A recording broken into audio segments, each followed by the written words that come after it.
because there's a 50% chance better than a 20% chance, and the actual spell level difference is like first versus second.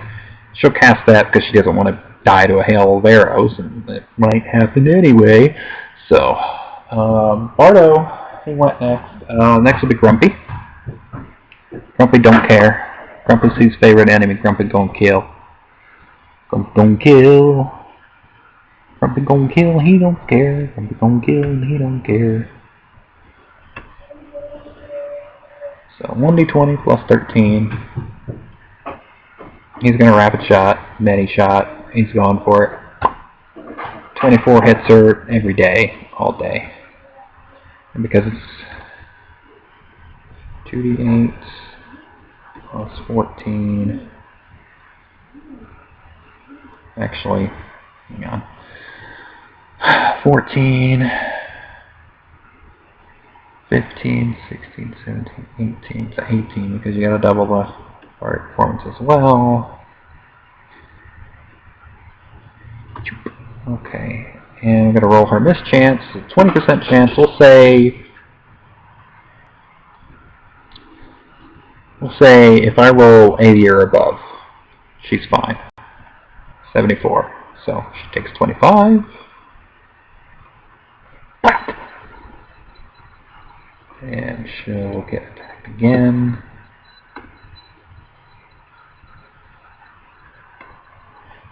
For 17, 9,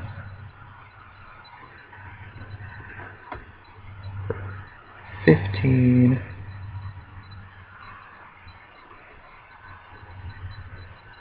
I think that does her in. 30, 40, how many hit points she's got? 42? 49, okay. And our last attack, because we're hasted, is going to finish her off. Okay. Now, we're going to say that's the end of the fight, because this imp is not dumb enough to stick around. Like, I'm going to pop out of invisibility, shoot him! And he'll be dead. The goblin's also hiding, he'll escape.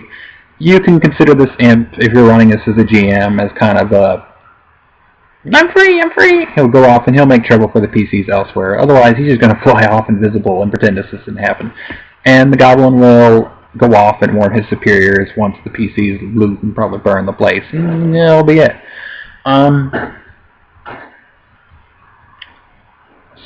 So basically, you can kind of see how this encounter played out with some smart planning. I want to point out that the creator of this, who wrote it as sort of an example of how to deal with higher level characters, like level 7-ish characters, made this a CR8 encounter, and this was done with CR6 characters. I fully acknowledge that no group is going to be as cohesive as what I've done, because it's one brain versus 4 erratic, chaotic, probably alcohol-infused brains. What else is there to add? You saw lots of examples of action advantage. You saw lots of examples of passive-aggressive kind of tanking, where you sort of lead targets into a kill zone. We're not going to even do the owlbear, because she'll dismiss the spell, and they'll just ready their actions until she starts shooting up the owlbear. He'll be dead instantly.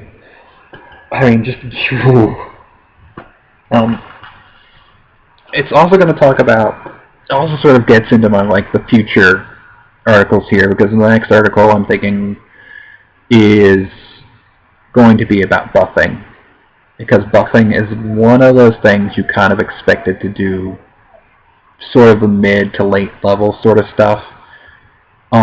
This group buffs very, very well, because you have Tusky's sermonic performance, you have Bardo's individual individual archaeologist luck, so that's +4 to all his stuff, and buffs can throw down a haste, and Grumpy has rapid shot, and Indiana Bardo has rapid shot, and they all have pole arms, and a couple of them even have combat reflexes.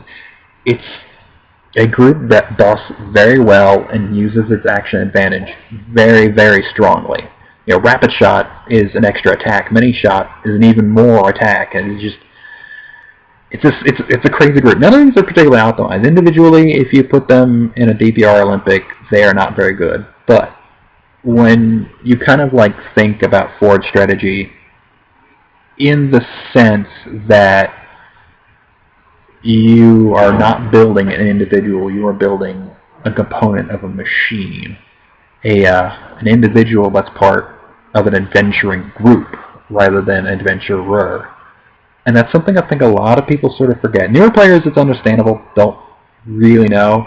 My issue is with like the Grognards and with the guys who are like, I've been playing 3.0 for 20 some odd years. I know how to build a character. I know what I'm doing. I single-handedly conquered this module and this module. My group would never succeed without me. And that's the kind of thinking I want to kill and shoot in the face and bury in a deep, dark place in some horrible desert somewhere where no one will ever find, because it's not what the game is about. It's not about individual glory. It is about succeeding as a group. It is about building a group story, a group narrative. You know, the Two Towers was not about Frodo and Sam. It was about Frodo and Sam on their journey and how the actions of Gandalf and Aragorn, you know, across the world sort of affected what they did. You know, armies were pouring out of Mordor because Aragorn was threatening them at their gate, and you know that allowed Frodo and Sam to get them out doing it. It's about cohesion. It's not about, you know, a singular narrative. It's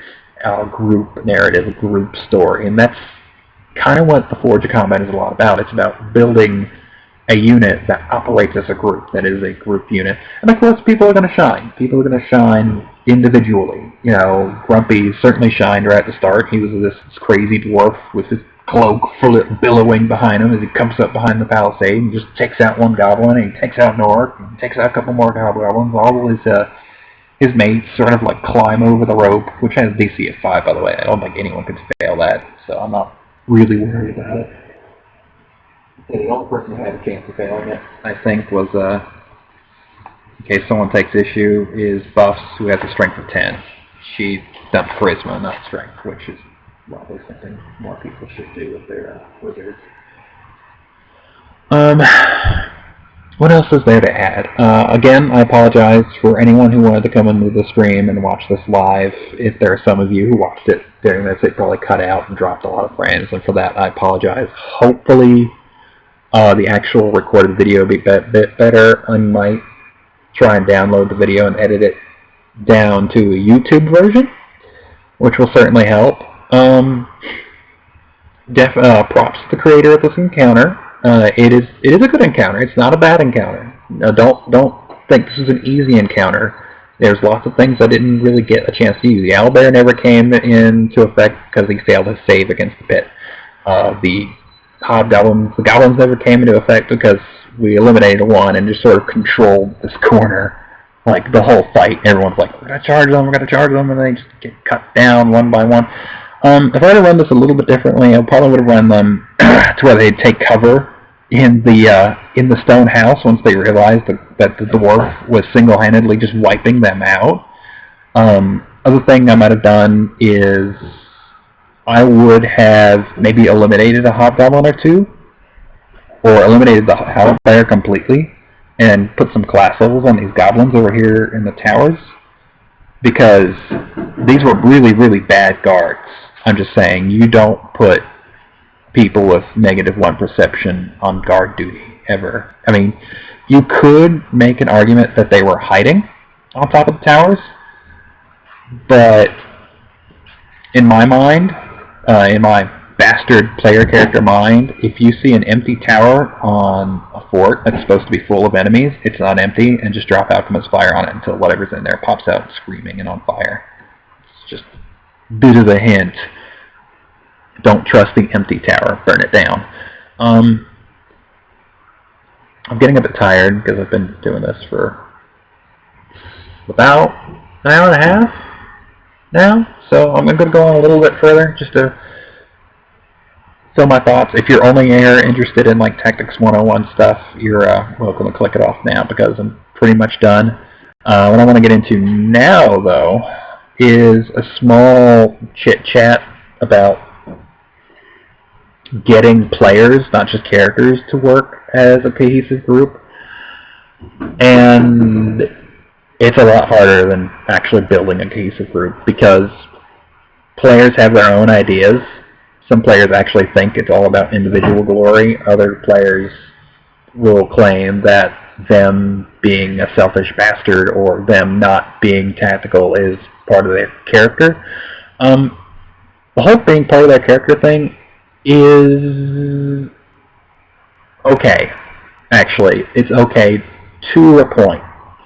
And that point is the part where you stop being a group of individuals going around just doing things, a group of hired thugs or murdered hobos, to an adventuring group that's supposed to trust each other. And the point where you're supposed to trust each other is the point where you need to start being cohesive, and you need to start thinking about group tactics, about small unit tactics, and I don't see that enough. I get players whose characters play the same way at level 6 as they did at level 1. They keep trying to channel, energy, even though their channel energy stopped being good, like levels and levels ago. They still use the same buffs, even though they've got better buffs now, or they have different kinds of buffs they can use. They have more feats. Really, the only thing you can do, and I've found this is actually surprisingly effective with my play-by-post groups that I often play in, is the best thing to do is before a game officially starts, and if everyone can see everyone's sheet, get together and start talking about how the group can work together in combat. Decide who needs to be on the front line, decide how your marching order should really look like, because marching order is something else that's really interesting. I don't think, how usually it's like rogue, then fighter, and then wizard, possibly cleric. I think the wizard is actually the person who needs to be behind the rogue, or whoever your scout is, because the wizard's the one who's going to go first, if they're a really good wizard. And if they go first, they throw their spell, there's nobody in the way, and the wizard can back up behind the fighter and behind the cleric, and then the cleric can buff, and then the fighter goes in and does his fighter thing,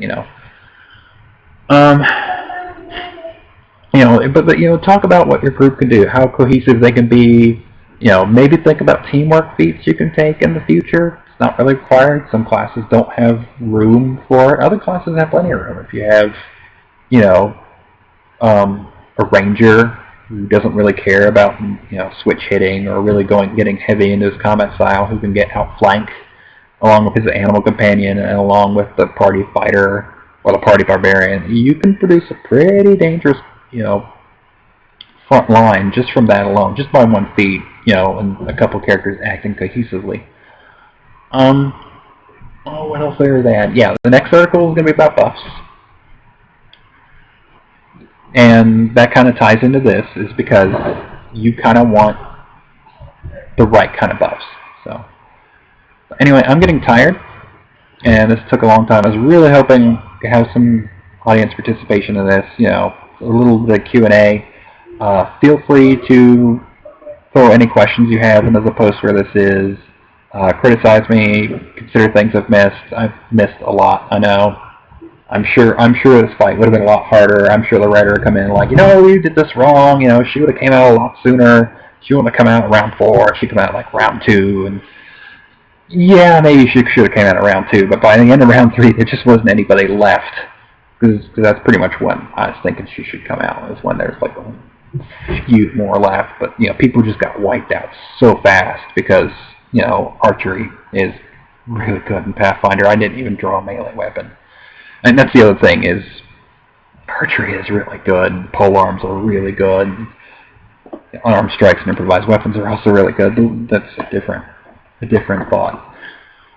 So, yep, in any case, everyone have a good night. Thank you for watching. If you're watching this on Twitch, I do apologize for the pauses. I am a father with, a loving fiance, and I have to take care of those, unfortunately take priority over my gaming, so I do apologize for the pauses. Consider them a bathroom break or a drink break. In any case, thank you, and good night.